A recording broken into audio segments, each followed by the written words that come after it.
माला में उपस्थित सभी का हार्दिक स्वागत है। नमस्ते स्वामी जी। मैं प्रारंभ करती हूँ प्रार्थना करके।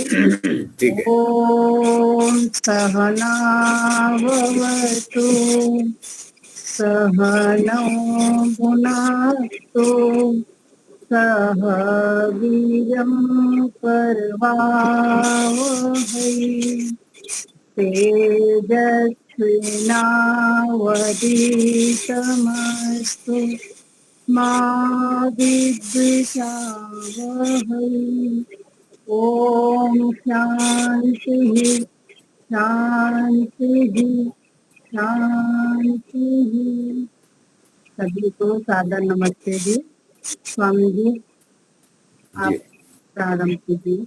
ठीक है माता जी। तो पिछली बार हमने जाति का प्रसंग चल रहा था।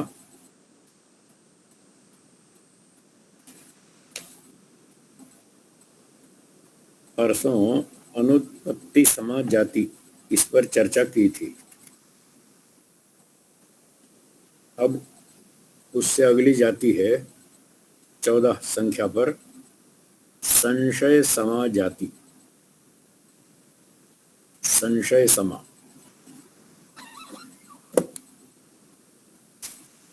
तो इसको देखिए, पृष्ठ है 96 मेरी पुस्तक में, सत्य की खोज पुस्तक में पृष्ठ 96 इसको पढ़ता हूं मैं। वादी द्वारा अपना पंचावयव प्रस्तुत कर देने पर जब प्रतिवादी कहता है कि साध्य का साधर्म्य नित्य पदार्थ के साथ भी है और अनित्य के साथ भी है, इसलिए संशय तो निवृत्त हुआ ही नहीं कि साध्य नित्य है या अनित्य है। संशय तो बना ही हुआ है क्योंकि दोनों के साथ साध्य का साधर्म्य है। इस प्रकार से संशय दिखाकर खंडन करना, ये संशय समाज जाति कहलाती है। परसों भी मैंने निवेदन किया था कि जिस ढंग से खंडन किया जाएगा उस जाति का वही नाम रख देंगे। तो यहाँ संशय दिखाते हुए खंडन किया जा रहा है, इसलिए इसका नाम रख दिया संशय समा जाति। उदाहरण, वादी ने साधर्म्य से स्थापना की, शब्द अनित्य है प्रयत्न के पश्चात उत्पन्न होने वाला होने से। ये उसके पंचवयव चल रहा है। हेतु हो गया प्रयत्न के पश्चात उत्पन्न होने वाला होने से। जो जो वस्तु प्रयत्न के पश्चात उत्पन्न होती है वह अनित्य होती है। जैसे घड़ा, घड़े का उदाहरण है। उपनय, घड़े के समान शब्द भी प्रयत्न के पश्चात उत्पन्न होता है, यानी घड़ा भी प्रयत्न के पश्चात उत्पन्न होता है, शब्द भी प्रयत्न के पश्चात उत्पन्न होता है। तो साध्य और उदाहरण में समानता दिखा दी। अब निगमन, इसलिए प्रयत्न के पश्चात उत्पन्न होने वाला होने से शब्द अनित्य है। तो स्थापनावादी ने अपना पंचावयव प्रस्तुत कर दिया। तो अब जो प्रतिवादी है वो खंडन करेगा जाति का प्रयोग करते हुए। तो वो संशय समा जाति के माध्यम से अब खंडन करेगा। वो कहता है अगले पृष्ठ पर 97 पर मैं पढ़ रहा हूं, घट ऐन्द्रियक है और अनित्य है, जाति भी ऐन्द्रियक है परंतु जाति तो नित्य है। ऐसे ही शब्द भी ऐन्द्रियक है। ऐन्द्रियक का मतलब इंद्रिय से जो जाना जाए, जो इंद्रिय से जाना जाए उसका नाम ऐन्द्रियक। तो घट जो उदाहरण था घड़ा, घड़ा इंद्रिय से जाना जाता है, आंख इंद्रिय से, तो आंख एक इंद्रिय है, इंद्रिय से जाना गया घड़ा, जो उदाहरण के रूप में बताया था। और घड़ा अनित्य है, ठीक बात है, स्थापनावादी ने घड़े का उदाहरण दिया, घड़ा अनित्य है, ठीक बात है। अब इसमें नई बात जोड़ी चालाकी के रूप में जातिवादी ने, ऐन्द्रियक। ये बात स्थापनावादी ने नहीं कही थी, बस ये पॉइंट नोट करना। स्थापनावादी ने ऐन्द्रियक शब्द का प्रयोग नहीं किया, न हेतु दिया। उसका हेतु था प्रयत्न के पश्चात उत्पन्न होने से, और घड़े का उदाहरण था, वो ठीक था। जातिवादी ने चालाकी क्या की, एक और नया हेतु जोड़ दिया, ऐन्द्रियक। ये घड़ा तो इंद्रिय से जाना जाता है, ये नई बात जोड़ दी, बस यही चालाकी है। फिर आगे क्या कहा कि घड़ा जो आपने उदाहरण दिया है वो तो इंद्रिय से जाना जाता है और वो अनित्य है, ठीक है, परंतु जो जाति है, घट के अंदर एक जाति है जिसको घटत्व कहते हैं, गाय में एक जाति है जिसको गोत्व कहते हैं। कोई भी वस्तु अपनी जाति से पहचानी जाती है। गाय को कैसे पहचानेंगे? गोत्व से, जो गाय के लक्षण होते हैं उसको कहते हैं जाति। अब गाय तो भले ही मर गई पर गोत्व तो नष्ट नहीं हुआ। गौ जाति, जाति नित्य होती है, वो सदा रहती है। 10 गौएं मर जाएं तो भी जाति खत्म नहीं होगी, जाति तो फिर भी रहेगी। गोत्व, अश्वत्व, घोड़ा 10 घोड़े मर गए पर 10 घोड़े मरने पर भी जो अश्वत्व है, घोड़े जाति, घोड़े के पहचान के लक्षण, वो फिर भी नष्ट नहीं होते, वो तो हमारे मस्तिष्क में फिर भी बने ही रहते हैं। और फिर 11वां घोड़ा आएगा, हम तुरंत पहचान लेंगे ये घोड़ा है। ऐसे पहचाना जाति से, जो यहाँ हमारे मस्तिष्क में टिकी हुई है, स्थिर है, नित्य है।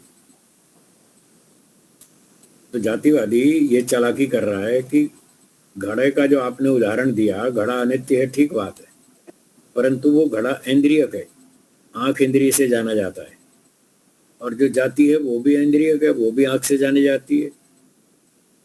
घड़ा भी आंख से दिखता है, वो व्यक्ति है, और घटत्व, वो घटत्व भी आंख से जाना जाता है, वो जाति है। जबकि घड़ा अनित्य है, जाति अनित्य है, घटत्व। 50 घड़े टूट जाएंगे तो भी घटत्व नष्ट नहीं होगा, घड़े नष्ट होंगे। जो घड़ा नष्ट हुआ उसका नाम है व्यक्ति। एक यूनिट, एक वस्तु नष्ट हो गई, 10 घड़े नष्ट हो गए तो 10 व्यक्ति नष्ट हुए।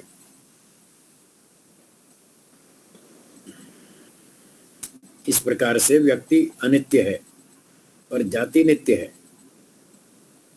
अब चालाकी क्या करता है वो कहता है जाति इंद्रियक है, वो नित्य है, घड़ा इंद्रियक है, वो अनित्य है। तो 2 चीजें सामने रख दी, एक नित्य एक अनित्य, और इंद्रियक वाला हेतु दोनों में एक जैसा समान है, एक समान है। घड़ा भी इंद्रियक है और घटत्व जाति वो भी इंद्रियक है, दोनों इंद्रिय से जाने जाते हैं। और जो साध्य था वो था शब्द, जिस पर चर्चा चल रही थी कि शब्द नित्य है या अनित्य है। तो जातिवादी क्या बोलता है चतुराई से, ऐसे ही शब्द भी इंद्रियक है। तो शब्द की समानता दोनों के साथ है, नित्य पदार्थ जाति के साथ भी है और अनित्य पदार्थ घट के साथ भी है। दोनों के साथ ये समानता है कि शब्द भी इंद्रियक है, वो भी इंद्रिय से जाना जाता है, कान इंद्रिय से। अब प्रयत्न के पश्चात उत्पन्न होने वाला होने पर भी, आप जो स्थापनावादी को कह रहा है, आप जो ये कह रहे हैं कि शब्द प्रयत्न के पश्चात उत्पन्न होता है, कोई बात नहीं, मान लेते हम, उसके बावजूद भी शब्द का अनित्य घट के साथ और नित्य जाति, इन दोनों के साथ एक साधर्म्य है, वो है इंद्रियकत्व।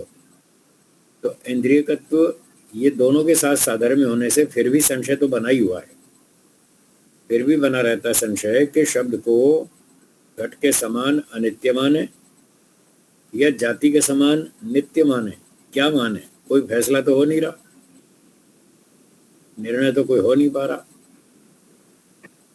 तो संशय बना हुआ है, अभी भी संशय बना हुआ है कि शब्द नित्य है या अनित्य है। इस ढंग से जब जातिवादी खंडन करता है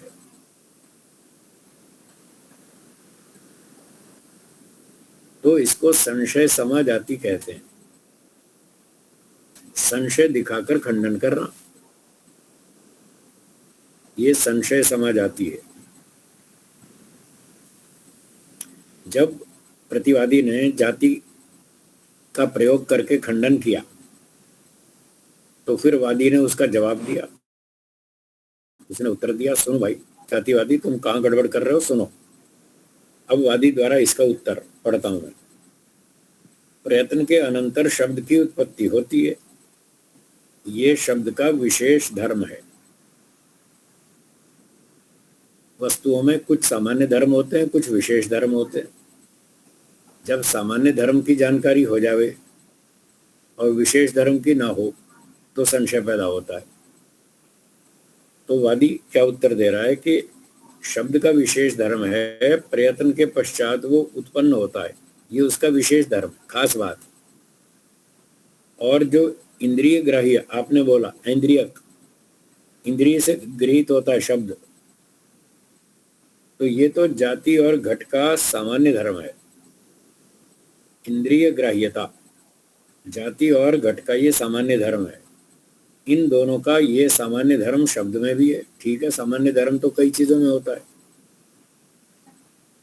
ठीक है, शब्द में भी है, वो भी इंद्रिय से गृहीत होता है, मान लिया। अब कहते हैं सामान्य धर्म से संशय बना रहता है। जब तक दो पदार्थों के सामान्य धर्म की जानकारी हो रही है और विशेष धर्म की नहीं हो रही, तब तक तो संशय रहेगा। ठीक है, ये संशय उत्पत्ति के प्रसंग में आई थी बात। न्याय दर्शन पहला अध्याय पहला आनिक 23वां सूत्र 23, उसमें यह बात आई थी। 5 प्रकार से संशय की उत्पत्ति होती है। उन 5 प्रकारों में एक प्रकार ये था, समान धर्मोपपत्ति। जब दो पदार्थों के समान धर्म हमको पता चल रहे हों और विशेष धर्म की अभी आवश्यकता हो, विशेष धर्म अभी पता नहीं चला, तो जब तक समान धर्म की जानकारी होती रहेगी, विशेष की नहीं हुई अभी तक जानकारी, तो संशय रहेगा। लेकिन जैसे ही विशेष धर्म की जानकारी होगी, संशय दूर हो जाएगा और निर्णय हो जाएगा ये दो में से क्या वस्तु है। तो उसको ध्यान में रख करके फिर से इसको देखिए, सामान्य धर्म से संशय बना रहता है, परंतु विशेष धर्म से संशय नहीं रहता। यदि सामान्य धर्म और विशेष धर्म दोनों को जानकर भी संशय फिर भी बना रहे, तो संशय फिर तो सदा ही बना रहेगा, फिर तो कभी हटेगा ही नहीं संशय। परंतु ऐसा तो होता नहीं। समान धर्म, लंबाई चौड़ाई मोटाई, वृक्ष की लंबाई चौड़ाई मोटाई और मनुष्य की लंबाई चौड़ाई मोटाई, ये समान धर्म, ये दूर से देखने पर हमें जानकारी हो रही है कि सामने कोई वस्तु है, ये वृक्ष के समान भी है और मनुष्य के समान भी है, इसकी लंबाई चौड़ाई मोटाई इन दोनों से मिल रही है। तो जब तक समान धर्म की जानकारी हो रही थी, लंबाई चौड़ाई मोटाई, और विशेष धर्म का पता नहीं चल रहा था, न वृक्ष का विशेष धर्म पता चल रहा था और न ही मनुष्य का। वृक्ष का विशेष धर्म क्या है? पत्ते शाखा हिलना, ऐसे वो वृक्ष का धर्म है। और हाथ पैर हिलना, ये मनुष्य का विशेष धर्म है। तो जब तक ये विशेष धर्म पता नहीं चला था, तब तक संशय बना हुआ था, भाई लंबाई चौड़ाई मोटाई तो दिख रही है, पर ना तो हाथ पैर हिलते दिख रहे, न पत्ते शाखा हिलते दिख रहे। विशेष धर्म जब तक पता नहीं चला, तब तक संशय रहेगा। यदि उस वस्तु के हाथ पैर हिलने, ऐसे हिलते हुए दिख जाएं, तो ये विशेष धर्म है मनुष्य का। जब विशेष धर्म की जानकारी हो गई, तो अब संशय नहीं रहा ये क्या चीज है। अब तो निर्णय हो गया कि ये मनुष्य है, इसके तो हाथ पैर हिल रही हूं। और यदि पत्ते शाखा ऐसे हिलते हुए दिखाई दे तो वो उसका विशेष धर्म है कि ये वृक्ष है। तो दो में से कोई ना कोई एक निर्णय हो जाएगा। जब किसी का विशेष धर्म दिखाई देगा तब निर्णय हो जाएगा। तो यहाँ पर बात समझने की ये थी कि सामान्य धर्म की ही जानकारी हो रही है और विशेष की नहीं हो रही, तब तक तो संशय रहेगा, ठीक है। पर जैसे ही विशेष धर्म की जानकारी होगी तत्काल संशय दूर हो जाएगा।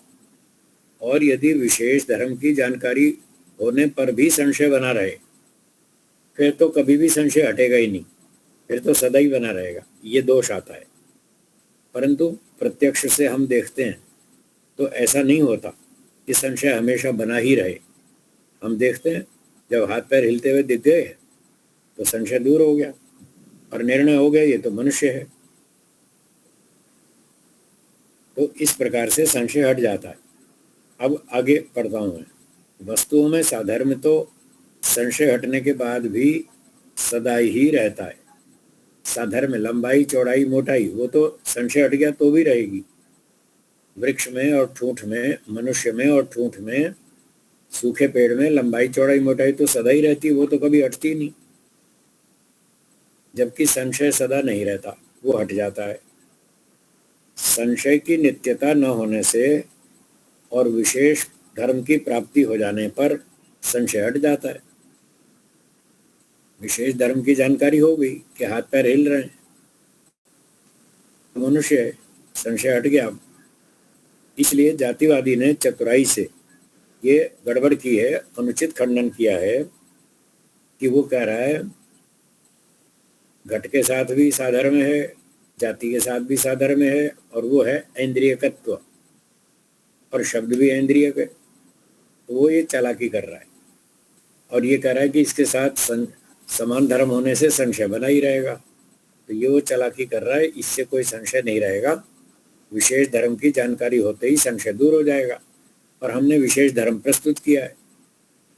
शब्द अनित्य है ये प्रतिज्ञा, और हेतु इसका दिया प्रयत्न के पश्चात उत्पन्न होने से ये विशेष धर्म है। जब शब्द प्रयत्न के पश्चात उत्पन्न होता है और विशेष धर्म की जानकारी हो गई, बस फिर तो संशय खत्म हो गया। जब प्रयत्न के पश्चात उत्पन्न हो रहा है तो अनित्य है, नष्ट होगा ना, फिर तो नष्ट हो ही जाएगा। इसलिए जातिवादी चालाकी कर रहा है, ये गलत है। ऐसे चालाकी नहीं करनी चाहिए। इस तरह से जातिवादी को स्थापनावादी ने पकड़ा कि आप ये चालाकी कर रहे हो। तो ये थी संशय समा जाति। हाँ जी, अब बोलिए, कुछ समझ में आया? ये इंद्रियक ये कुछ नहीं समझ में आया है। इंद्रियक, घट इंद्रियक है, जाति भी इंद्रियक। जाति में ऐन्द्रियक, तो हाँ, ऐन्द्रियक का मतलब जो चीज, इसका अर्थ है जो इंद्रिय से जाना जाए उसको ऐन्द्रियक कहते हैं। इंद्रिय से जिसकी जानकारी हो। तो जाति जो है ना, घड़े में घटत्व जाति है। वो जाति भी तो आंख से ही देखते हैं हम, पहचानेंगे कैसे कि ये घड़ा है या सुराही है या सकोरा है या तवा है। हर वस्तु की अपनी एक पहचान होती है, उस पहचान से वो वस्तु जानी जाती है। वो जो पहचान है उसी का नाम जाति है। गाय को हम पहचानते हैं गाय के लक्षणों से, उसी का नाम गोत्व है। भैंस में वो लक्षण नहीं होते जो गाय में होते हैं। शेर के लक्षण अलग है, हिरण के लक्षण अलग है। तो जिस वस्तु के जो लक्षण हैं, जिन लक्षणों से कोई वस्तु पहचानी जाती है उसका नाम है जाति। गाय जाति, घोड़ा जाति, शेर की जाति, वो उसके पहचान के लक्षणों से जानी जाती है। तो वो जाति भी नित्य है। जैसे अभी मैंने आरंभ में बताया था कि 10 घोड़े मर गए, वो तो 10 व्यक्ति मरे उनकी जाति नहीं मरी। 10 घोड़े मर गए, फिर भी घोड़े की पहचान तो हमारे दिमाग में फिर भी है। भले ही 10 या 100 घोड़े मर जाएं तो भी पहचान तो यहाँ फिर भी सुरक्षित है मस्तिष्क में। जो सुरक्षित है तो वो नित्य है, इसलिए जाति नित्य है। और नित्य होते हुए भी उसकी पहचान, उसकी हमें जो इंफॉर्मेशन होती है वो आंख इंद्रिय से होती है, इंद्रिय से होती है, इसलिए उसको इंद्रियक बोलते हैं। तो जाति की पहचान भी इंद्रिय से होती है, और जो घड़ा जो व्यक्ति है वो भी इंद्रिय से ही जाना जाता है। यानी व्यक्ति की पहचान भी इंद्रिय से, और जाति की पहचान भी इंद्रिय से, और शब्द की पहचान भी इंद्रिय से। तीनों में ये समानता है, इंद्रिय से जाने जाते हैं। अब शब्द तो साध्य है, उसमें ये सिद्ध करना था कि शब्द नित्य है या अनित्य है। पर ये जो इसका इंद्रियकत्व धर्म है, ये दोनों से मेल खाता है, नित्य वस्तु जाति से भी, अनित्य वस्तु घड़े से भी। तो दोनों के साथ, नित्य और अनित्य दोनों के साथ साधर्म्य होने से ये संशय पैदा होता है। ये संशय लगातार बना ही रहता है कि अब शब्द को घड़े के समान अनित्य माने या जाति के समान नित्य माने, क्या माने, ये संशय बना हुआ है। इस तरह चतुराई से खंडन करना संशय समा जाति कहलाती है, ऐसा कह रहा है।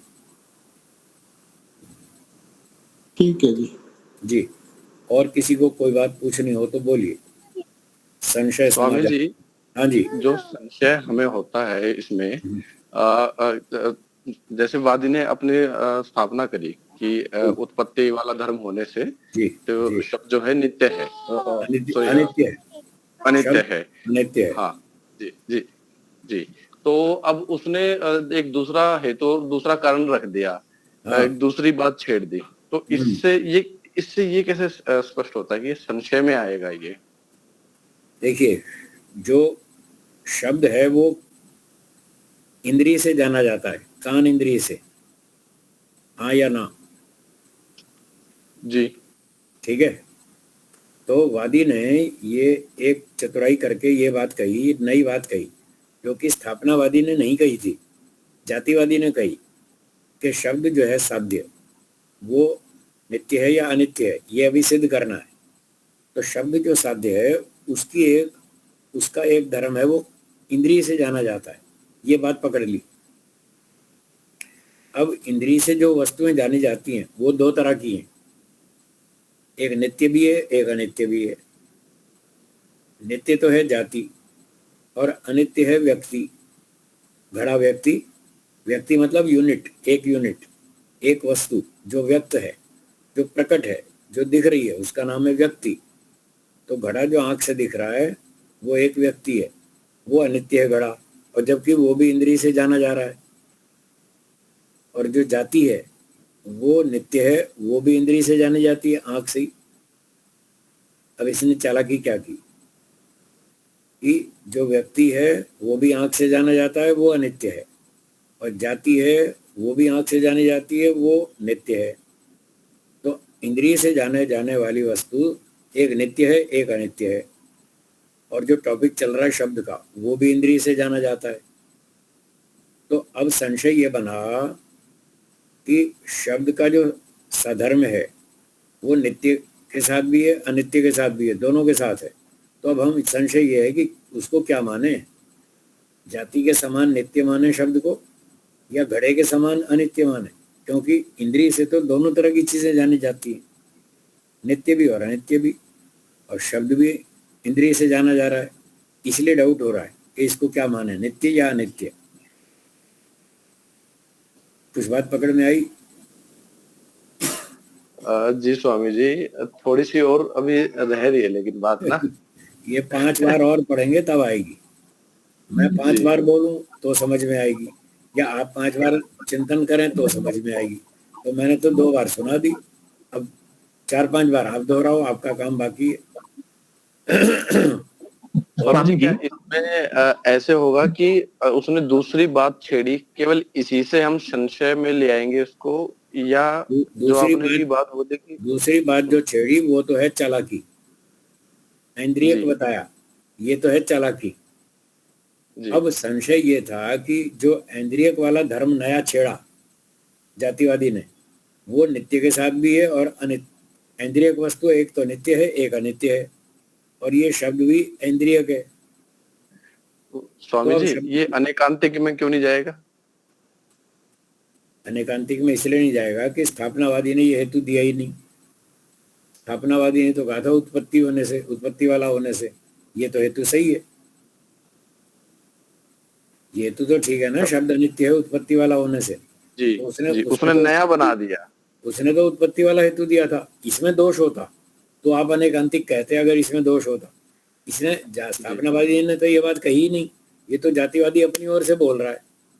ये चालाकी, जो बात स्थापनावादी ने कही ही नहीं और ऐसी एक नई बात उठा करके चालाकी खंडन करना, इसी का नाम चालाकी है। जी स्वामी जी, ठीक है जी स्वामी जी, चलो धन्यवाद। धन्यवाद। और किसको कोई बात पूछनी हो तो बोलिए।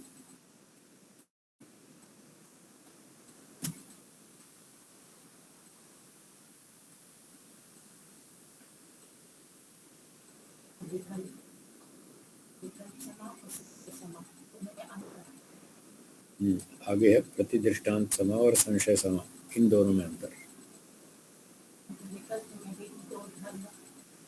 हाँ देखते हैं आगे भी। चलिए अब मैं आगे पढ़ता हूँ। प्रतिदृष्टांत समा और संशय समा जाति में अंतर क्या है। ये दोनों मिलती जुलती सी हैं। तो नीचे अंतर लिखा है, प्रतिदृष्टांत समा जाति में हेतु तो वही रहता है, शब्द अनित्य है उत्पत्ति वाला होने से, हेतु तो वही रखा। प्रतिवादी ने हेतु को नहीं छेड़ा, लेकिन उदाहरण नया दिया। प्रतिदृष्टांत में उसने एक दूसरा दृष्टांत दिया था। क्या दिया था याद है? जातिवादी ने कहा था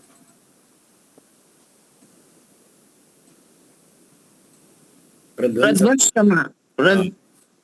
स्वभाव का उदाहरण दिया था। हाँ। स्थापनावादी ने कहा शब्द अनित्य उत्पत्ति वाला होने से घड़े के समान। तो जातिवादी ने कहा शब्द, उसने उत्पत्ति वाला तो मान लिया, लेकिन उसने कहा प्रध्वंस स्वभाव भी उत्पत्ति वाला है पर वो तो नित्य है। शब्द उत्पत्ति वाला है और घड़े के समान, घड़ा उत्पत्ति वाला है, वो अनित्य है। इसने कहा जातिवादी ने कि प्रध्वंस भाव भी उत्पत्ति वाला है, वो तो नित्य है। तो उसने हेतु नहीं बदला, इस बात पर ध्यान देना। जातिवादी ने खंडन करते समय स्थापनावादी के हेतु को नहीं छेड़ा, एक नया दृष्टांत प्रस्तुत किया। ये बात तो थी प्रतिदृष्टांत में। अब जो संशय समा जाती है, इसमें अंतर यह आया कि इसने हेतु भी बदला और उदाहरण भी बदला, दोनों बदले। उसमें एक बदला, इसमें दो बदले, ये अंतर है। कुछ पकड़ में आया? जातिवादी ने नया हेतु रखा, इंद्रियगतवाद, जबकि ये उसने नहीं बोला था। स्थापनावादी ने, उसने तो उत्पत्ति वाला बताया था। तो इसने एक नया हेतु रख दिया इंद्रिय होने से, और नया हेतु रख के फिर एक नया दृष्टांत रख दिया जाति का, और फिर उसका साधारण दिखा दिया। इस हेतु वाला, इंद्रिय वाला हेतु वाला साधारण, शब्द का साधारण उन दोनों के साथ दिखा दिया, एक नित्य के साथ एक अनित्य के साथ, घड़े और जाति के साथ, ऐसे दिखा करके चालाकी से खंडन किया। तो इसका नाम संशय समा है। प्रतिदृष्टांत में हेतु नहीं बदला, केवल दृष्टांत बदला। इसमें हेतु भी बदला, दृष्टांत भी बदला, बस इतना ही अंतर है। बहुत थोड़ा थोड़ा अंतर होता है। और ये भी कह सकते हैं कि प्रतिवादी ने ऑडियंस ने एक संशय उत्पन्न कर दिया, इसको क्या माने? हाँ, संशय के एंगल से उसने खंडन किया, इसलिए इसका नाम संशय समा। इस प्रकार से अंतर आया। उसमें दृष्टांत दिखाकर खंडन किया, नया दृष्टांत दिखा के, इसमें संशय दिखाकर खंडन किया। तो जिस ढंग से वो खंडन करेगा उसी नाम की जाति। तो ये है दोनों में अंतर। तो वादी ने भी खंडन जो करा, वादी ने भी जो अपना पक्ष रखा, तो वो भी उसने, दोनों में अंतर है। उसमें प्रतिदृष्टांत सभा में अलग उसने प्रूव करा, इसमें इसने विशेष धर्म और सामान्य धर्म दो दृष्टिकोण से अपना पक्ष रखा। आपकी आवाज म्यूट हो गई। आवाज स्वामी की आवाज नहीं आ रही। अब आएगी, अब आएगी। हाँ जी, हाँ जी, हाँ जी। जाति स्थापनावादी ने तो खंडन करने के बाद उत्तर दिया कि तुम ये चालाकी कर रहे हो। वो उत्तर तो वो वही देगा जो जो सच्चाई है वास्तव में, जो वास्तविकता है वो बताएगा। ठीक है, आगे चलें क्या? हाँ, और कोई पूछ रहे हैं तो बोलिए, जिसने हाथ खड़ा किया है। कौशिंदर जी बोलिए।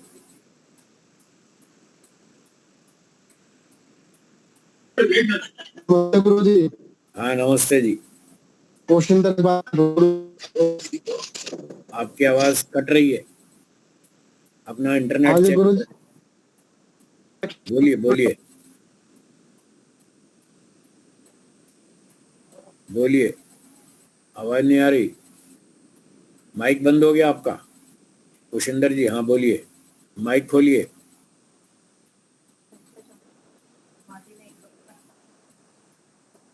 प्रतिवादी ने एंट्री करके हेतु बदला। प्रतिवादी है एंट्री वो अनेकांतिक भी होता है कि एंट्री का वो नेत्या दोनों। हाँ, और वो उस एंगल से नहीं बोल रहा, संशय का एंगल दिखा रहा है, तो संशय समझ। हाँ जी कुशिंदर जी क्या हुआ, आवाज नहीं आ रही आपकी? चलो, और कोई है पूछने वाला तो बोलिए।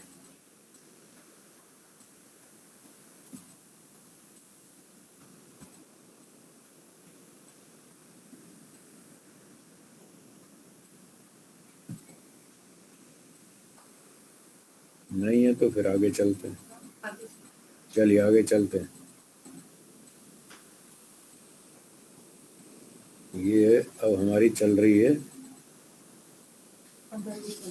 15वीं प्रकरण समा है, अब चलेगी प्रकरण समा। चलिए इसको आरंभ करते हैं। प्रकरण समा जाति। वादी अनित्य पदार्थ के साधर्म से अपने पक्ष की स्थापना करता है, प्रतिवादी नित्य पदार्थ के साधर्म से अपने पक्ष की स्थापना करता है। यानी वादी और प्रतिवादी दोनों अपने अपने पक्ष की स्थापना करते हैं। वादी कहता है शब्द अनित्य है, उत्पत्ति वाला होने से घड़े के समान। प्रतिवादी कहता है शब्द नित्य है, अस्पर्श वाला होने से आत्मा के समान। ऐसे दोनों अपने अपने पक्ष की स्थापना करते हैं। वादी के द्वारा हेतु पूर्वक अपना पक्ष प्रस्तुत किए जाने पर भी वह प्रकरण को समाप्त नहीं कर पाता। तब प्रतिवादी कहता है कि अनित्य पदार्थ एवं नित्य पदार्थ दोनों के साथ साध्य का साधर्म्य होने से प्रकरण तो समाप्त नहीं हुआ, इसलिए हम दोनों बराबर हैं। आपका भी साधर्म्य, हमारा भी साधर्म्य। आप जो प्रस्तुत कर रहे हैं साध्य का साधर्म्य अनित्य पदार्थ के साथ है, घड़े के साथ है, और हमने जो बात कही वो हमारा नित्य पदार्थ आत्मा के साथ साधर्म्य है शब्द का। आपका साधर्म्य है अनित्य पदार्थ घड़े के साथ शब्द का, और हमारे पक्ष में जो साध्य का साधर्म्य है नित्य पदार्थ के साथ आत्मा के साथ स्पर्श। तो आपने और हमने जो जो बात कही उससे कोई प्रकरण की समाप्ति तो हुई नहीं, दोनों की बात वहीं की वहीं खड़ी है बराबर। इसलिए हम दोनों बराबर हैं, ऐसा कहकर वादी का खंडन करना ये प्रकरण समा जाती है। प्रकरण की समान रूप से प्रगति चल रही है, प्रकरण समान रूप से चल रहा है, प्रकरण समाप्त नहीं हुआ, इसलिए प्रकरण समा जाती। ठीक, तो यह कह रहे हैं जैसे साधर्म से दोनों पक्षों ने अपनी बात कही, ऐसे ही दोनों पक्ष वाले वैधर्म से भी अपनी बात कहेंगे, बात वही है बराबर। और प्रकरण फिर भी समाप्त नहीं हुआ, चाहे साधर्म से कहो चाहे वैधर्म से, प्रकरण तो खैर चालू ही रहेगा। इसको भी प्रकरण समा जाति ही कहेंगे। अब उदाहरण देते हैं, वादी द्वारा साधर्म से स्थापना। तो साधर्म वाली बात उदाहरण के रूप में रखते हैं। शब्द अनित्य है प्रयत्न के पश्चात उत्पन्न होने वाला होने से। जो वस्तु प्रयत्न के पश्चात उत्पन्न होती है वह अनित्य होती है, जैसे घड़ा। ठीक है, घड़े के समान शब्द भी प्रयत्न के पश्चात उत्पन्न होता है, इसलिए प्रयत्न के पश्चात उत्पन्न होने वाला होने से शब्द अनित्य है। उसने पंचअवयव पूरे रख दिए वादी ने। अब प्रतिवादी इसका खंडन करता है, वो साधर्म से खंडन करता है। शब्द नित्य है अस्पर्श वाला होने से। जो जो वस्तु अस्पर्श वाली होती है वो नित्य होती है। जैसे आत्मा, उसने आत्मा के साथ उदाहरण दे दिया साधर्म। आत्मा के समान शब्द भी अस्पर्श वाला है, दोनों में अस्पर्श की समानता है। आत्मा भी और शब्द भी दोनों अस्पर्श वाले हैं, इसलिए अस्पर्श वाला होने से शब्द नित्य है। प्रतिवादी ने भी पंचअवयव रख दिया अपना, वादी ने भी पंचअवयव रख दिया अपना। उसने अनित्य के साथ साधर्म दिखाया, इसने भी नित्य के साथ साधर्म दिखाया शब्द का। ठीक है, तो निर्णय तो कुछ हुआ ही नहीं, प्रकरण चालू ही है अभी। तो कहते हैं अनित्य पदार्थ घड़ा और नित्य पदार्थ आत्मा दोनों के साथ साध्य शब्द का साधर्म है। अनित्य के साथ उत्पत्ति वाला साधर्म है, घड़े के साथ शब्द का साधर्म है उत्पत्ति वाला होने से, और नित्य आत्मा के साथ साधर्म है अस्पर्श वाला होने से। दोनों धर्म शब्द में है, इसलिए प्रकरण तो समाप्त हुआ नहीं, इसलिए हम दोनों बराबर है। इस तरह कह दिया, हम दोनों बराबर। तो ये है जाति। अब एक और उदाहरण देते हैं, दूसरा उदाहरण। वादी द्वारा वैधर्म से स्थापना। शब्द अनित्य है प्रयत्न के पश्चात उत्पन्न होने वाला होने से। जो वस्तु प्रयत्न के पश्चात उत्पन्न नहीं होती, ठीक है ना, वैधर्म से चल रहा है। जो वस्तु प्रयत्न के पश्चात उत्पन्न नहीं होती, अर्थात सदा से ही अनुत्पन्न है। प्रयत्न के पश्चात पैदा नहीं हुई, वो तो पहले से ही है, सदा से ही है, उत्पन्न हुई ही नहीं आज तक। इस तरह से जो जो वस्तु अनुत्पन्न होती है वो नित्य होती है। उदाहरण जैसे आत्मा, आत्मा कभी उत्पन्न हुआ ही नहीं, इसलिए वो नित्य है। तो आत्मा के समान शब्द प्रयत्न के पश्चात अनुत्पन्न होने वाला नहीं है, अर्थात उत्पन्न होने वाला है शब्द। शब्द तो उत्पन्न हो रहा है ना, आत्मा से विपरीत है। आत्मा तो उत्पन्न हुआ नहीं, पर शब्द तो उत्पन्न हुआ, इसलिए आत्मा शब्द के समान नहीं है। शब्द आत्मा के समान नहीं है, आत्मा तो उत्पन्न ही नहीं हुआ, ये तो उत्पन्न हुआ। इसलिए प्रयत्न के पश्चात उत्पन्न होने वाला होने से शब्द अनित्य है। ये स्थापनावादी ने वैधर्म से स्थापना की। अब प्रतिवादी वैधर्म से खंडन करेगा, वो भी अपने पंचअवयव रख देगा। जैसे कि वो कहेगा शब्द नित्य है अस्पर्श वाला होने से। जो जो वस्तु स्पर्श गुण वाली होती है, अब वैधर्म व्याप्ति चलेगी, उल्टी व्याप्ति, नेगेटिव। जो जो वस्तु स्पर्श गुण वाली होती है वो नित्य नहीं होती, अर्थात अनित्य होती है। जैसे घड़ा, घड़ा स्पर्श वाला है, घड़े को छू सकते हैं, और घड़ा अनित्य है। तो जो वस्तु छुई जाती है वो अनित्य होती है, ये सार निकाला। अब शब्द में इसका वैधर्म दिखाएंगे। घड़े के समान शब्द स्पर्श गुण वाला तो है नहीं, घड़े को तो छू सकते हैं, शब्द को छू नहीं सकते, अर्थात अस्पर्श वाला है। शब्द तो अस्पर्श वाला है, इसलिए अस्पर्श वाला होने से शब्द नित्य है। घड़े को छू सकते हैं, घड़ा अनित्य है, शब्द को छू नहीं सकते, वो तो नित्य है। इस तरह से इसने अपना पंचअवयव पूरा कर दिया प्रतिवादी ने, जाति का प्रयोग करते हुए। अब कहते हैं अनित्य पदार्थ घड़े एवं नित्य पदार्थ आत्मा दोनों के साथ साध्य का वैधर्म्य है। तो दोनों के साथ वैधर्म्य होने से प्रकरण तो वहीं का वहीं, प्रकरण तो समाप्त हुआ ही नहीं, इसलिए हम दोनों वहीं के वहीं बराबर खड़े हैं। न तुम्हारी बात सिद्ध हुई, ना हमारी, किसी की भी नहीं हुई, दोनों बराबर हैं। या तो दोनों की सिद्ध हो गई या दोनों में से किसी की भी सिद्ध नहीं हुई। इस तरह से वो खंडन करता है। अब ये जो चालाकी की साधर्म से या वैधर्म से, दोनों तरह से जातिवादी ने चालाकी की। तो जो वादी है, स्थापनावादी, अब वो इसका उत्तर देगा कि तुम कहाँ घोटाला कर रहे हो, उसका घोटाला बताएगा। प्रतिवादी कहता है अनित्य पदार्थ एवं नित्य पदार्थ दोनों के साथ साध्य का साधर्म्य होने से प्रकरण तो समाप्त हुआ नहीं, ठीक है, इसलिए हम दोनों बराबर हैं। आपने ऐसा कहा। देखो, वादी बहुत सावधानी से पकड़ता है उसको, प्रतिवादी के वचन को दोहराता है। देखो, आपने ये कहा था कि आपका और हमारा दोनों हम बराबर है। आपका जो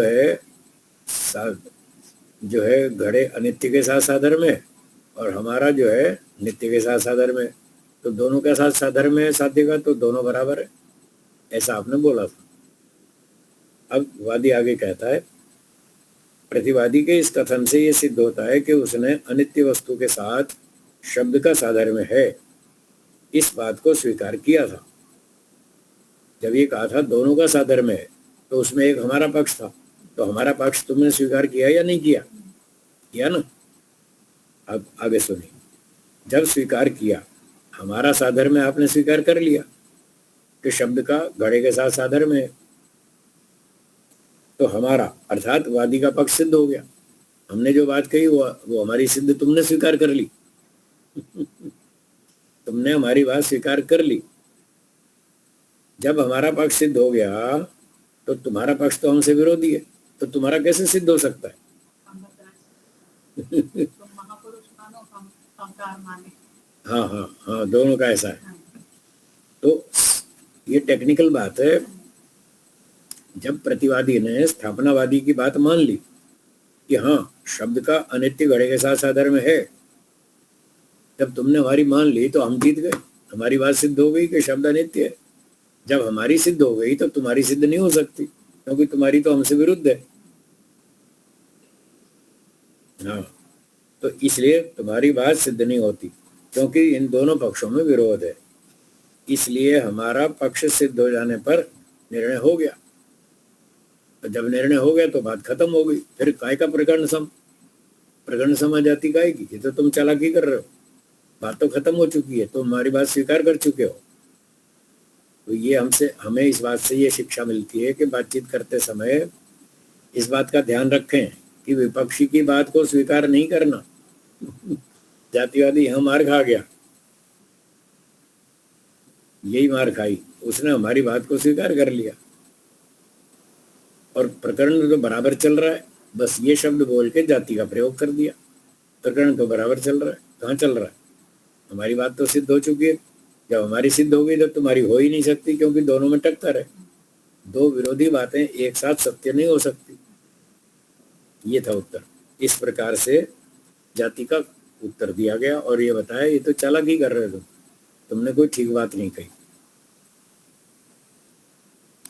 हाँ जी, बोलिए श्रोताओं, किसी को कोई बात पूछनी हो तो। समझ में आई या नहीं आई? पर एक जगह तो इस समय वादी ने भी कहा ना कि हम दोनों बराबर है। वो बात अलग है कि बाद में वादी ने सिद्ध करा। ऐसा नहीं कहा, वादी ने ऐसा नहीं कहा। वादी तो प्रतिवादी के वाक्य को रिपीट कर रहा है, उसने अपनी ओर से ऐसा नहीं कहा। अच्छा, उसने तो अपनी बात स्थापित की पंचव्यव में कि मेरी बात तो ये है।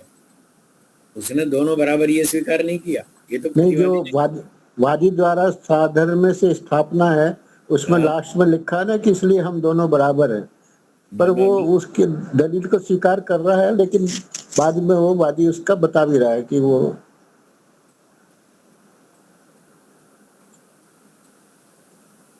उदाहरणवादी द्वारा साधर्म्य से स्थापना, उसमें लास्ट में वो जो लास्ट में लिखा है वो तो प्रतिवादी का वचन है। हाँ, प्रतिवादी का वचन। प्रतिवादी ने गड़बड़ की है, वादी ने कोई गड़बड़ नहीं की। उसने केवल 5 अवयव रखे हैं बस, और कुछ नहीं बोला। गड़बड़ तो प्रतिवादी ने की है। जी जी, तो ये प्रतिवादी मार खा गया ऐसा बोल करके हम दोनों बराबर है। हाँ, वो लास्ट में तो बता दिया तूने, पहले तो हमारी स्वीकार कर लिया है, तो तेरा दूसरा पक्ष बैठता नहीं। हाँ जी। अच्छा, दूसरी बात ये पूछनी थी, जैसे सामान्य भोल भाषा में प्रकरण और प्रसंग दोनों एक ही अर्थ में गिने जाते हैं ना। प्रकरण भी उसी को बोलते हैं, प्रसंग भी। तो इसमें दोनों जाति जैसे अलग अलग हैं, प्रकरण समा, प्रसंग समा। हाँ जी, हाँ जी। वो तो ये सामान्य शब्दों के हिसाब से सामान्य भाषा में दोनों समानार्थक हैं, पर यहाँ दर्शन में दोनों का अलग अलग अर्थ है, अलग अलग। यहाँ अलग अलग है। ठीक है, ठीक है जी। जी, और किसी को पूछना हो तो बोलिए। स्वामी जी, जी, तो ये प्रतिवादी ने जो उदाहरण दिया उसमें भी कोई गलती तो नहीं दिख रही है। हाँ, यही तो पकड़ना है। गलती ये हुई, उसकी गलती ये हुई कि उसने ये बात कह दी कि आप और हम दोनों बराबर है। मतलब आपकी बात भी ठीक है, हमारी भी ठीक है, हम दोनों बराबर है, ऐसा बोला जी, ये वाक्य बोला ना प्रतिवादी ने कि जी, आपकी जी, बात भी ठीक है और हमारी भी ठीक है, दोनों की ठीक है। जी, तो स्थापनावादी ने कहा कि जब तुम हमारी बात ठीक मान चुके हो, जी, हमारी बात तुमने ठीक मान ली, हमने तो नहीं कहा कि तुम्हारी बात ठीक है, हमने तो कहा नहीं, तुम ही ने कहा कि हमारी बात ठीक है। जब तुमने हमारी बात ठीक मान ली तो तुम्हारी बात ठीक कैसे हो सकती है? तुम्हारी बात तो हमसे विरुद्ध है। जी। हाँ, ये तो समझ में आ गया। दो विरोधी बातें कभी भी एक साथ सिद्ध नहीं होती। जी, तो तुमने हमारी बात को ठीक कहा था, हमने तुम्हारी बात को ठीक नहीं कहा, इसलिए तुम फंस गए, हम जीत गए। तुमने ये गलती करी ये कह करके कि तुम्हारी हमारी दोनों की ठीक है। जब इस वाक्य में तुमने हमारी बात ठीक मान ली तो हम जीत गए, तो तुम हार गए। अब फिर तुम ऐसी चालाकी कर रहे हो कि हम तुम दोनों बराबर हैं। ये नहीं चलेगी चालाकी, बराबर नहीं है। दोनों की बात सिद्ध नहीं हो सकती है, दोनों में टक्कर है, इसलिए जी, जी, जी। ये बात थी। और कोई बात पूछनी हो तो बोलिए। पुष्टिकरण से लानी है। आजकल लोग जैसे बोलते हैं ना, भाई देखो आप जो कह रहे हैं वो ठीक है, वो ठीक होता है तो फिर तुम अपनी बात के मुंह बंद रखो, फिर तुम क्यों बोल रहे हो? जब उसकी ठीक है तो फिर खंडन क्यों कर रहे हो? तो लोगों को ये होश नहीं है। वो जब कह देते हैं नहीं आपकी बात भी ठीक है, ये वाक्य नहीं बोलना चाहिए, ये बोलना गलत है। आपकी बात ठीक है तो फिर उसकी मानो ना, फिर तुम उसके विरुद्ध अपनी बात क्यों नहीं छेड़ रहे हो? उसकी बात ठीक है स्वीकार करो, पर वो उसकी बात को स्वीकार भी नहीं करता, अपनी ऊपर से थोपता है। या तो उसको ये बोलना चाहिए देखो आपने जो बात कही इसमें इतनी बात ठीक है, पूरी ठीक नहीं है, तो सही बोलेगा वो, आपकी इतनी तो ठीक है पर आगे वाली ठीक नहीं है, वो गलत है, इसलिए मैं उसका खंडन करूंगा। और वो क्या कहते हैं कि मैं अगर खंडन करूंगा तो ये नाराज हो जाएगा, उसको नाराज करना चाहता नहीं, इसलिए कहता है देखो आपकी बात भी ठीक है, मैं गलत नहीं कहता। ये भी कहता है मैं गलत नहीं कहता, और फिर खंडन भी किया जा रहा है। तो ये बुद्धिमत्ता नहीं है, इस तरह से बोलना ये बुद्धिमत्ता नहीं है। अगर आप गलत नहीं कह रहे तो फिर चुप रखो ना, अपनी मुंह को बंद रखो, फिर बोलते क्यों? मेरी बात ठीक है मानो। तो ये सावधानी रखें बोलने में। ठीक है जी, और कोई बात पूछनी है? हाँ, बारी बारी बारी से बोलिए, एक एक व्यक्ति बोलिए। कौन बोल रहे हैं? हाँ, कौन बोल रहे हैं बोलिए, हाथ ऊंचा करें। हाँ हाँ, बोलिए माता जी। हाँ जी, हाँ हाँ हाँ, ठीक है।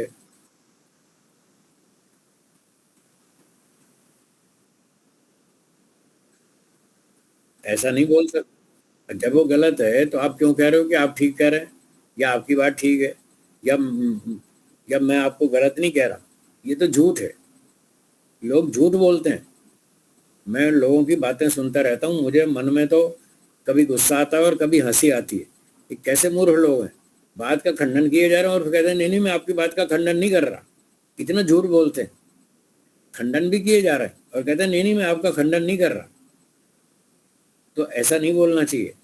जब आप वादी प्रतिवादी बन के बात कर रहे हैं और आपको पता चल रहा है कि सामने वाला गलत है, तो डरते क्यों हो? खुल के बोलो ना। आपकी बात में सच्चाई है तो दमदार होके बोलना चाहिए, घबराना नहीं चाहिए। बड़ा है तो क्या हुआ? वडील का मतलब ये थोड़ी होता है कि वो झूठ बोले और हम उसकी चुपचाप हाँ में हाँ मिलाते रहें। फिर आप सत्य की रक्षा नहीं कर पाएंगे। सत्य की रक्षा में कोई वडील नहीं होता है। वडील वो होता है जो सत्य पर चलता है, वो वडील है। महर्षि मनु जी तो 15 साल के बच्चे को भी वडील कहते हैं। उसकी बात सच है, वो सही जानता है, वो वडील है। उम्र से वडील नहीं मानते वो। तो आप उम्र से बड़ा नहीं माने, सिद्धांत से सत्य से बड़ा माने। जिसका सिद्धांत सत्य है वो बड़ा है, उम्र से भले ही छोटा हो। अब मैं कितने 40 साल से 45 साल से पढ़ा रहा हूँ। आज मेरी उम्र 65 वर्ष है, यानी मैं 20 साल की उम्र से पढ़ा रहा हूँ। तो मैं तो 20 साल का और पढ़ने वाले 80 साल के 70 साल के। उस समय भी मेरे पास 70-80 साल के लोग पढ़ते थे जब मेरी उम्र 20 वर्ष थी। तो वो मुझे वडील कहते थे, भले मैं उम्र में छोटा था और मेरे पास विद्या थी गुरु जी की दी हुई, ईश्वर की कृपा से। तो महर्षि मनु जी कहते हैं विद्या वाला जो है वो बड़ा होता है, उम्र वाला बड़ा नहीं होता। तो इसलिए आप भी डरने की चिंता करने की बात नहीं है। उम्र में चाहे जितना का भी हो उससे परवाह नहीं करनी। हाँ, बस प्रेम से बोलेंगे, सच बोलेंगे, प्रेम से बोलेंगे, सभ्यता से बोलेंगे, नम्रता से बोलेंगे, अपमान नहीं करेंगे, पर झूठ का तो खंडन करेंगे। झूठ का खंडन अवश्य करेंगे, चाहे कोई भी हो सामने। महर्षि मनु जी ने लिखा है, या तो सभा में जाओ मत, सभाम न वा प्रवेष्टव्यम। या तो सभा में जाना नहीं चाहिए, और वक्तव्यम व समंजसम। और अगर आप सभा में एंट्री कर गए फिर वहां झूठ नहीं बोल सकते और ना वहां चुप रह सकते। सभा में चुप नहीं रह सकते। वहां आप देख रहे हैं लोग झूठा कानून पास कर रहे हैं और आप मुंह देखते रहे। तो लिखा है जिस सभा में लोग झूठा कानून पास करते हैं, हानिकारक कानून पास करते हैं, और बाकी लोग चुपचाप मुंह देखते रहते हैं और उसका खंडन नहीं करते, उसको रोकते नहीं, उसको ठीक नहीं करते, तो वो कहते हैं वहां सारे के सारे मरे हुए हैं, कोई जिंदा नहीं है। इतना कठोर लिखा है। झूठ का समर्थन करना तो मरे के बराबर है। काहे के तुम जिंदा हो? तुम झूठ का विरोध नहीं करते, सत्य की रक्षा नहीं करते और सभा में बैठे हो। इतना डर लगता है तो फिर सभा में जाओ मत। तो ठीक है, आपको दोष नहीं आएगा, आप सभा में एंट्री मत करो। और किया है तो फिर सर फूटे चाहे माथा फूटे, फिर सच ही बोलना है, सत्य का ही समर्थन करना है, नहीं तो तुम मरे हुए हो। ऐसी ऐसी गालियां दी महर्षि मनु जी ने झूठ बोलने वालों को और झूठ के समर्थकों को। ठीक है जी, तो और कोई प्रश्न हो तो बोलिए। स्वामी जी, एक बार पुस्तक का नाम और लेखक के बारे में बता दीजिए। ये जो हम पढ़ रहे हैं ये वाली पुस्तक? जी जी। ये पुस्तक का नाम है सत्य की खोज, और लेखक मैं हूँ। ये मेरी पुस्तक है, स्वामी विवेकानंद मेरी लिखी हुई किताब है, इसी को पढ़ रहे हैं। अच्छा जी, ठीक, इसमें धन्यवाद। न्याय दर्शन की सारी 54 घोटाले बता रखे हैं। जो 54 गलतियां हैं वो सारी विस्तार से उदाहरण सहित बता रखी हैं। तो हम ये चाहते हैं कि लोग इन गलतियों को समझें और अपनी गलतियों को पकड़ें, उनको दूर करें, बोलना सीखें, ठीक ठीक बोलें, घोटाला नहीं करें, खुद भी ठीक बोलें, दूसरे को भी ठीक करवाएं, झगड़ा नहीं करें। हाँ, ये ध्यान रखना। आप लगे दूसरे को ठीक करवाने और दूसरा माने नहीं और जूता उठा के ठुकाई शुरू कर दे, ऐसा नहीं करना। लड़ाई नहीं करना। कोई समझना चाहता हो तो समझाइए, प्रेम से समझाइए। कोई नहीं समझना चाहता तो छोड़ दीजिए, कोई बात नहीं, झगड़ा नहीं करना। इस पर्पज से हम ये पुस्तक को पढ़ रहे हैं। जी धन्यवाद। मैं तो ऐसे प्रसंग से आ गया, कभी कभी आ जाता हूँ, बाकी तो वो जया बहन जी हैं वो पढ़ाती हैं ये सारी पुस्तक सीरियल वाइज। तो इस प्रकार से ये पुस्तक चल रही। जी जी धन्यवाद। जी, और कोई प्रश्न है किसी का? स्वामी जी, ये बुक कहाँ पर मिलेगी? ये पुस्तक मिलेगी दर्शन योग महाविद्यालय, रोजड़, ऑनलाइन वगैरह? रोजड़, साबरकांठा, गुजरात। दर्शन योग महाविद्यालय, रोजड़, साबरकांठा, गुजरात। एक फोन नंबर लिख लीजिए, वहां संपर्क कर लीजिएगा। जी। फोन नंबर लिखिए 94 94 0 0 94, दोबारा 94 15 15 0 0 11 11 94094 15011। ठीक है, ठीक है स्वामी जी। तो इस नंबर पे बात कर लीजिएगा, फिर वो बता देंगे कैसे मिलेगी। जी स्वामी जी। हाँ ठीक है।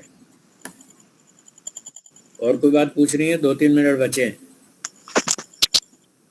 स्वामी जी इसमें तो 94096 लिखा है। वो दूसरा नंबर है माता जी, 2 नंबर है। अच्छा अच्छा ठीक है ठीक है। दोनों नंबर हैं। हाँ दो, ठीक ठीक। दोनों है। जी जी।